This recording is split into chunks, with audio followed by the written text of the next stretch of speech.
Swinging things is the theme of this episode. Men's and women's golf stop by to chat about their seasons. Plus, we check in on how baseball is approaching its finish line.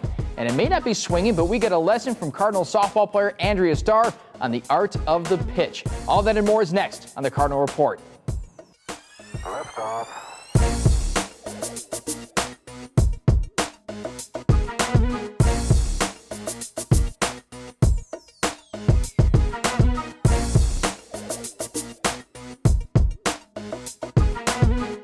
We have women's golf on deck, but baseball is in the batter's box. Let's check in on the Cardinals. Season winding down for the North Central baseball team. University of Chicago visiting Naperville for the afternoon with a non-conference affair on tap. Maroons, steered by the Cardinals' old skipper, John Fitzgerald, Ed Matthews Cardinals 26-6, the Maroons 13-14. Max Larson leading off the game. Andrew Hauser on the mound for NCC. Right off the bat, pun intended, Larson blasts an oppo shot off the wall, cruising into second with a double. Connor Hickey follows suit with the beauty of a bunt. So beautiful, it's a two-base error on the Cards, 1-0 Maroons. After a sacrifice fly and a single, Josh Park swipes second base despite a strong throw from Chris Hill from his knees. A few pitches later, Michael Davis loops one to left. Sing Fong comes up firing. Just off target, 3-0 exiting the top half of the first. Lucas Friss on the bunt for the bottom half, getting Bobby Smith to fly out deep to center field. Nice grab by Hickey. 1-2-3 inning for Friss. Maroons go back to work in the second. Ian Bone deposits a ball inside the line, Smith keeping him to a single. Cards already with a pair of arms loosening in the pen. Hauser coming back with a solid pitch, but a little duck snort into right field puts a couple of runners on with nobody away. That forces Matthew to take a walk to the mound, summoning Michael Sweeney from the pen. Sweeney setting the first two down, but not the third. Nick Toomey yanks one into the power alley, scoring both runners, 5-0 University of Chicago. 2 outs, no one aboard, no problem for Nick Sotiros. Infield base knock puts the first Cardinal on base. A David Rico walk later, and brother Dan Sotiros smacks one 6-hole, drives in Nick, and whatever you can do, I can do better. Moments later, double steal. Rico just in ahead of the throw. With first base open, Matt Sutherland draws a walk. Bases juiced. And that'll bring Jeremy Quaddy to the dish. And Yahtzee! That's a grand salami. Base clear, 4-run jiggity jack. Ball game all tied up at 5. But in the third, Maroons unknot the score in a hurry. Michael Brostowski with the ribby, 6-5 Maroons. Tack on another run in the fourth for the visitors, and it's 6-5 bottom 4. Rico back up and smokes one past short, single for number 11. Back to Dan Sotiros, already with 1 RBI. Pulls it just inside the third base line and make it 2 RBI. Cardinals back to within 1. But the Maroons are relentless. Bone with a poke through the left side. University of Chicago claiming 3 runs in the 5th. Now looking to add on more in the 6th, but there is a buy one, get one special in aisles 4, 6, and 3. Cardinals out of a jam. Unfortunately for those Cards, the bats go silent and the Maroons' Ryan Krob hammers one deep to left. 14-6 the final. The Cards drop the game against the old skip, but still stand 13-5 in conference play, controlling their own destiny as the conference tournament approaches. Welcome in, and Ty Thompson joins me on set. And Coach, back in the fall, you guys finished 3rd in the CCIW tournament. How impressed were you with your team to finish in the top half of that conference meet? Well, because of the weather. The last 2 years we've had some terrible weather for golfers. And I was very excited because of the fact going into it, I didn't know what to expect since the year before. although we finished third also in the situation, and weather was worse. This year, we played a golf course that I feel that we were familiar with enough that we could make a run. I think we could make a run for the championship, if not at least give it a good competitive try. And so the weather, again, played a big part. So when they got third, I was very relieved. I was very pleased because we didn't give up third from the year before. So we held our own. And I thank the young ladies who fought through those adversity, and I'm very proud of them. Now you have a very young team too. You only have 2 seniors graduating, so that makes it even more impressive to see that resilience from the young players. And how much are you looking forward to now the next season, watching some of those golfers develop? Well, they're going to hear this, and they heard it before. My expectation is always high. It's always high for finishing one year, going into the next. I believe from a coaching standpoint, I have the fighters to fight. But at the same token, I believe they're going to be on the air here shortly. I reserve to let you ask them that question because I do expect they're going to be seniors. There's a couple other seniors that are not present today. I brought 2 with me, juniors who will be seniors. And I do. I think that the maturity level and the experience level should give us an opportunity to really show well in the fall. Now, you've been through this now for 12 years. 12 years. How have you seen this program evolve in that time? From the beginning, rough waters. In the middle, it smoothed itself out to a point. In the past 8 years, I've seen us hold our own. I think the women's golf program has matured enough and gained the respect enough in our conference to be a vital part of the CCIW. I do still look for that proverbial championship. I will always. I do believe we can surprise some people this fall, but I need my players to buy in and believe it themselves. Yeah. Well, I want to get your expertise on 3 swings or plays or sequences of your golfers on your team. Yes. In this segment to check the tape, and the first one we're going to take a look at is Megan. Yes. On the tee box, 8th hole. Yes. It's a short par 3 and takes a nice stroke and lands it on the green. Megan has probably one of the most beautiful swings that we have seen, both myself and some of my assistants. Her setup is nice. Her setup is good. Her follow-through is magnificent. The only time that when I look at Megan and so forth is when she blocks herself out, and when I mean blocks herself out, she doesn't follow through. And most golfers don't do that. You know, I call it getting lazy. You know, but that swing on number 8, as you just said, I mean, it's classic Megan. All looks pretty good on this one too. This is Nicole from just off the green. And for the life of me, I can never hit the shot just like she did. And she put, I don't know, maybe 5-6 feet away from the cup. Nicole works at this shot, you know, and it's a shot that I wish every member of our team would spend more time doing this. And I think that's why Nicole has the confidence that she has to make that shot, okay? A chip shot, the thing in a chip shot, you got to always make sure you can't get what we call risky, okay? And you got to stay down on the ball and so forth, but you also got to follow through. And she had the right distance in takeaway, and she had the right distance in the follow through before that distance to get the ball up. But that shot especially is one that takes confidence that you know you can do it. Yeah. And so as you can see, she executed and she made that happen. And this last one I want to get to is Gillian Young, and she's a freshman. And yes, here she is, far away from the hole, but yes, she puts it pretty close. What is the approach mentally and physically to approach this shot and try and put it in close proximity or sink the putt? Okay, number one, and of course you didn't get all of it, but I'm going to safely assume, because I didn't see, walk the green. See, when you have a distance that far, you're going to have to walk the green, and you have to look at it all sides. You're going to have to walk the green. You got to look at it from both sides and the back, and then walk back to your ball, so you can try to, as we say in golf, the paces. You have to try to judge the distance. and speed. Speed primarily, because once you're walking and what have you, you're going to get your line. Then the most important part of it is speed.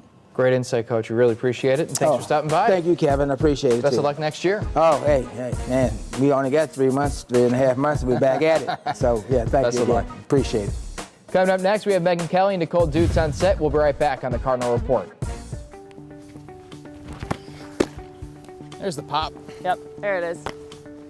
Here for this week's Cardinal Corner here at Shannon Field, here with Andrea Starr of the Cardinal softball team. She's going to show us the mechanics of the softball pitch. We picked Andrea because she dominates. Recently finishing her Cardinal career, Starr finishes second in program history in career innings pitched and wins, third in strikeouts and fifth in shutouts. Oh, and by the way, even has 2 no-hitters to her name. All in all, Starr is amongst the top pitchers ever to suit up in a Cardinal uniform. First things first, you gotta have a routine. I always like to stand behind and take a deep breath.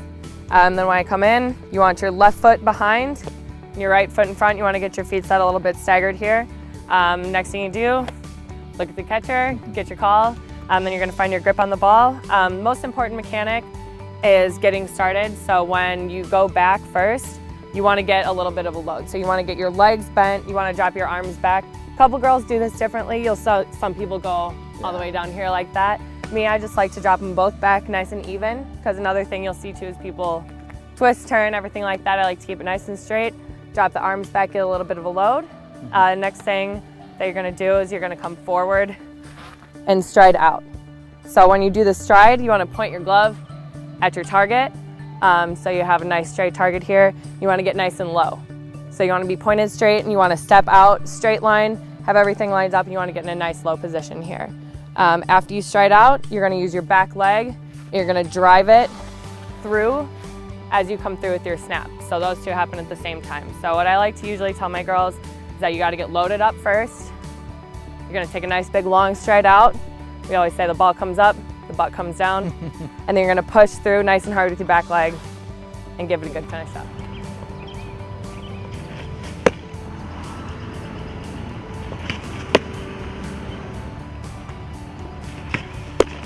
This has been the Cardinal Corner with Andrea Starr. Thanks for joining me. No problem, thank you. Welcome back, and we're joined by Megan Kelly and Nicole Dutz. And welcome, guys. Thanks for joining the program. This year was pretty successful for you guys, and I'm going to start with Nicole. You actually shot your personal best round at the last meet of the season, right? You broke 80 for the first time? Yeah, first time in college, broke 80. How excited were you? I mean, that's got to be an So awesome excited. moment. I didn't even expect that score when I was coming in. I honestly didn't count my score the whole entire round, so. Do you usually?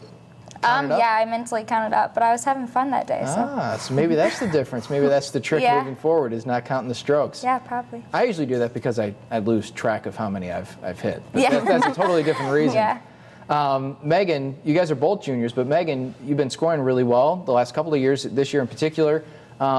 What is it that has allowed you to keep getting better? And I think you're averaging like an 83 this year? Yeah, I brought my average down.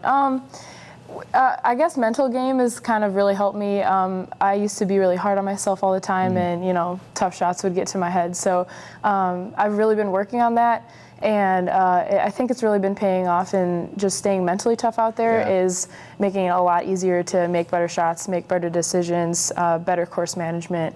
Has kind of all stemmed from a better mental game this year. It's really interesting talking to good golfers, because the good golfers always talk about the mental aspect of the game. The bad golfers are like, well, I got to swing harder. But it seems like you guys in particular, you focus on that mental part. How much do you spend talking about that with Coach or with your fellow players? Well, Coach gives us a lot of handouts, which are nice. Focusing on sort of sharpening our mental game. He's even given us books to read. We also work with sports psychologists at our school sometimes. So we put some effort into making our mental game, as good as it can be. That's really fascinating. How sad are you now to see the season come to an end? Is it that moment where you're just like, I want to get, you'll have the summer to play, but not in a competitive environment? Yeah, it's sad. It's sad since we're losing some of our good friends this year. And it's sad thinking that we're going to be seniors next year, and it's going to be our last time playing some of the courses. So it's sad. You guys are going to be the seniors next year. It'll be interesting. Are you guys ready for that leadership role? Yeah, I think both Nicole and I and the other juniors who are going to be seniors are really excited to lead the team and to kind of, take on those roles that Kelly and Kayla have kind of paved for us and seniors before them. I know that, both Kelly and Kayla have both had a huge impact on all of us, and have kind of showed us all how to be leaders and good leaders. So I think we're all, ready to step up. There's 5 of us. So, I'm really excited, and I know everyone else is too. Yeah. Coach was talking about that conference championship. You guys confident that maybe with the group coming back next year, could be? Yeah, I'm really excited to host it at home. I mean, that's a huge advantage for us as a team to be able to practice at this course as much as we can over the summer, to get as good as we can with course management there. So I think we have a really good chance to play really well there in October, and I'm really excited. I know we all are really excited to play at home for conference. Now, Nicole, I want to go back in time. When did you first get interested in golf? I'm not athletic. I'm not very coordinated or anything, so I was kind of forced into it through my dad and my grandpa. Freshman year of high school, I was horrible at first. Horrible. It was embarrassing. Yeah. And then junior and senior year, I got very serious. College money was in it, so I was like, gotta go. Even though I picked a D3 school, but yeah. Want to talk a little bit about what you're studying, and you're studying something really fascinating. What is it? I'm psychology and sociology on the criminal justice track. And what exactly does that lead to? I always tell people something creepy. I'm very into like the abnormal stuff, so I'm assuming I'm gonna go into like something criminal justice related, so FBI work, something. Do you watch all those shows like NCIS and? No, I actually don't. I watch lots of scary movies. Very into scary movies. That doesn't have anything to do with it, but still I do it. So. How about you, Megan? I'm studying economics and also environmental studies as my minor. So I don't really know what I want to do yet once I graduate. So hopefully going to play a little bit more on the environmental studies track, do something with conservation or something like that. So how do those two cross paths? They actually cross paths a lot. I mean, a lot of my classes, econ classes and environmental classes overlap a lot. Really? Having to do with, looking at like money and how it affects the environment and just development and all that kind of stuff. They all play off each other. So it actually connects a lot more than people think. Yeah. And it's a really cool kind of path to take throughout college. Yeah, I really liked it. Well, best of luck next year as seniors. Hopefully that goes well for you guys, and maybe you can bring home that conference, not bring it home, win it at home, the conference championship. Thanks for stopping by, guys. Thank you. Coming up next, we have the men's golf team coming in. We'll be right back on the Cardinal Report. It's time for our play of the game.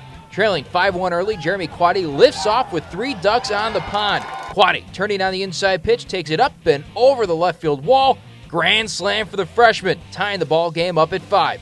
Cardinals may have lost the game, but Quaddy wins the play of the game.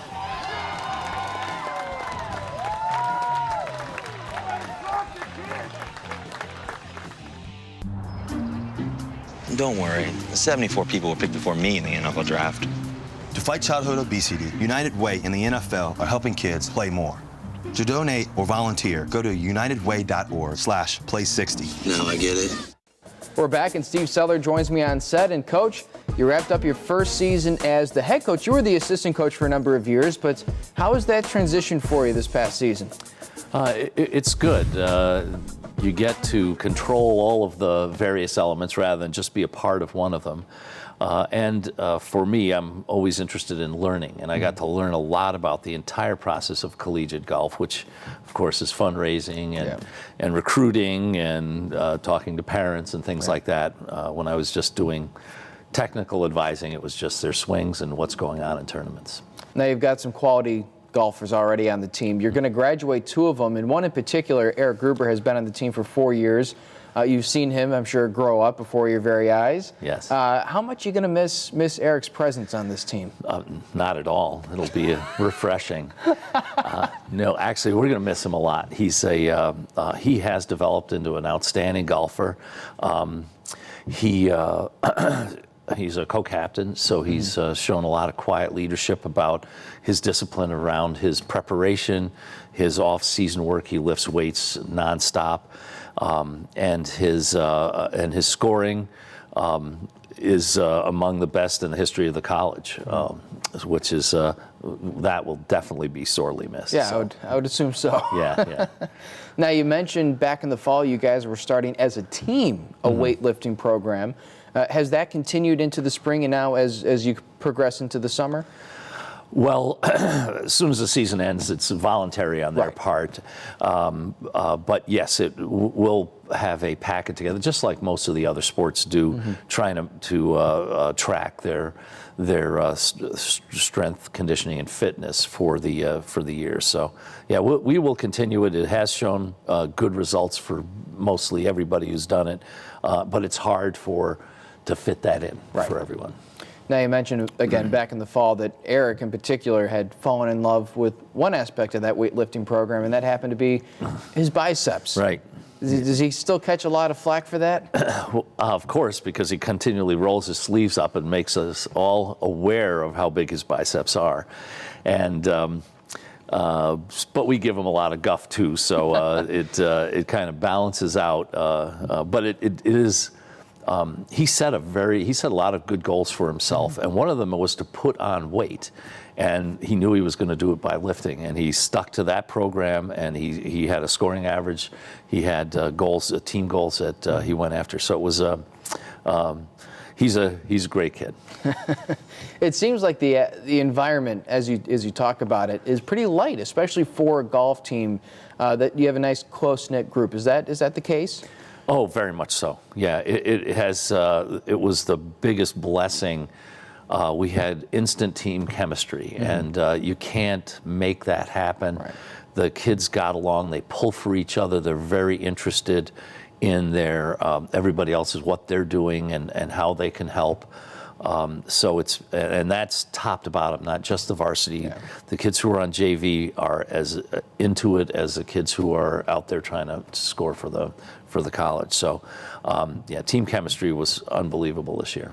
Now, the end of the season was kind of up and down. Some lower finishes, some higher finishes, as high as second place in one of the tournaments. How would you classify this past season?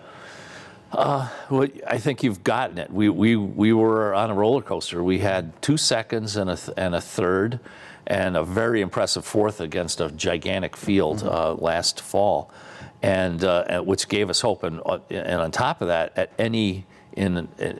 we would track every round, we beat everybody in the conference at least once on one day. So we knew we could play with everybody, but we just had this. It would seem to be these amazing lapses, and that ultimately hurt our cause in a variety of places. We were in the top 3 in the Midwest Regional, and then fell all the way to 13th. I mean, just it was tough. But that's the way the season went, I guess, to answer your question. And 2 weeks before conference, we took a second, so I was thinking, hey, we're ready to go. And then the next week, I think we took 6 out of 12, and then fell even further during the conference. So, but that's, as they say, golf. It's humbling. Yes, it is. And it sounds a lot like my game. Yeah. More lows than highs, I guess, on the roller coaster. But thanks for stopping by. We really appreciate it, and best of luck next year. Well, my pleasure. Love to do it again. Sounds good. All right. Appreciate it. Coming up next, we have Eric Gruber and Lincoln Slagle on set. We'll be right back on the Cardinal Report. This new mom is struggling to get the skates just right. And now she's holding on for dear life. Her kids can see she may have broke her knees. They still love her though she looks like she's attacked by killer bees. I'm allergic. Proof you don't have to be perfect to be the perfect parent. Thousands of siblings in foster care will take you just as you are. Welcome back, and we're joined by Eric Gruber and Lincoln Slagle. And Eric, I want to start with you. You're graduating. It's been 4 years in the golf program, 4 years at NCC, obviously. But how fast has senior season gone by? Yeah, freshman year seemed like it took a long time, and then the next 3 just flew by. It's been a fun ride. Coach Sellers has meant a lot to me, and he's got me through a lot of good and bad times in the golf career. And I'm glad I wouldn't want to do it anywhere else. Now, Lincoln, some of the guys probably came to you as well because you were a co-captain, despite the fact that you're a junior. So what was that kind of like for you, taking that leadership role? It was definitely a lot different this year. Last year there wasn't as much emphasis on the captain with the last coach, and this one it was a bigger responsibility. Being only one coach, Coach Sellers had to do both the kind of the decision making and the help with everybody's swings and games and things. So it was there was definitely more responsibility this year than last year, and a lot more of the day-to-day things that we had to set up and coordinate. So now next year, do you anticipate anything different because you're going to be one of 4 seniors? So any change in role, or pretty much the same as you've had this past year? I think pretty much the same. There's going to be a lot more players on the team next year. There's a lot of freshmen coming in. We're trying to grow the program, and so I think there's probably going to be a lot more of the same. So a lot of the coordination, and we're going to have a lot more people to take care of and try to, keep from getting in trouble. Keep everybody with the good grades, keep everybody in line with their golf as well. So it's going to be a lot of, I think it's going to be a lot of work, but it's going to be pretty rewarding, I think. It should be fun. It should be good for the program. So speaking of good, you've gotten better over your 4 years, or I sure hope so. But how have you found ways to continue to get better and succeed? The spring, or this whole senior season, I guess, that me and Coach Sellers had a talk at the beginning of the year, and he said, it's your last year, and I've seen a lot of people in the past, a lot of seniors kind of tighten up when it's their last year. They're this is the end of the run, so they start getting nervous. They don't play well. And I said to him, if I don't play well, I just don't play well. I'm not nervous. I don't get nervous. I've been nervous one time my entire life, and it was when I played Pebble Beach, and it wasn't a tournament. It's because you don't get to play there all the time. So I don't get nervous, and that was a nice thing about it, I thought. And he talked to me at the end of the year, or towards the end of the year, and he said, it's obvious you're not tight or anything. You're just playing normal and playing loose. And I kind of figured out that my inside 100 wedges game was huge, because same with Lincoln, we're the longest hitters on the team, and he's a much longer driver. We're pretty same irons, but when you hit the ball as far as we do, you got to be able to hit wedges, and that's what I noticed in the spring. And my wedges were really good, and that's why I wish I would have worked on those more in the first 3 years. One of the things that I talked to Eric about in the fall was this workout regimen that you guys as a team have kind of come together to put in action and really try and develop over the course of the year. How have you felt that has helped you, especially considering you're probably the longest hitter on the team? I think that it's definitely been a help for me, and I'm not able to work out that much, like that often and stuff, but having something more targeted, I guess, kind of a plan. And as we move forward, we're already making kind of an off-season and a during the season plan for everybody, and they'll have requirements finally to fulfill those.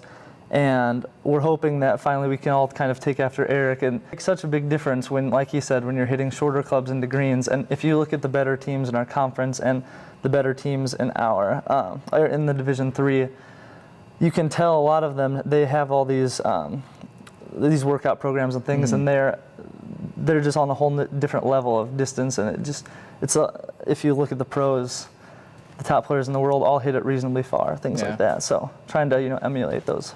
Now, last thing for you guys, and I'm going to go to Lincoln for this one, and I'll get a rebuttal from you. This year, Eric beat you in average score per round, but career-wise, you're up on him by a stroke. Can't help that. You think you can continue that next year and take that career mark away from him? Yeah, I think so. I hope you continue. Yeah, this year was a fun one, and we actually, for the first time in probably my first 3 years, we started looking at averages. Yeah. And it was fun to kind of see everybody's average and see where everybody's at and let everybody know, and it kind of creates that competitiveness. And I think it helped, especially me towards the end, kind of get back on track after a rough beginning.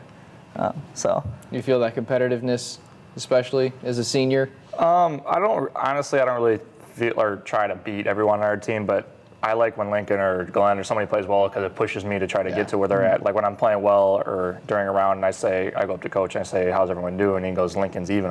I got to try to catch him because he's playing well. I want to try to get to where he's at, so we have a good team score. So it's always better when people are playing bad. It's kind of been a snowball effect. When people play bad, everyone plays bad, and it's always a bad thing. But I think I don't really look at numbers too much. The difference for me in the spring was I always was trying to be at even par all the time. Yeah. And before that, I was just, if I was start off bad, I'm just trying to break 80. So it's different things. It's a mindset that you need to have, and staying around even is probably a good one. Well, thanks for stopping by, guys. We appreciate it, and it was fun to watch you guys this season. Thank you. Thanks for stopping by. That's all the time we have on this episode of the Cardinal Report. Thanks to all of our guests for stopping by. I'm Kevin Jackman. Thanks for watching. We'll see you next time.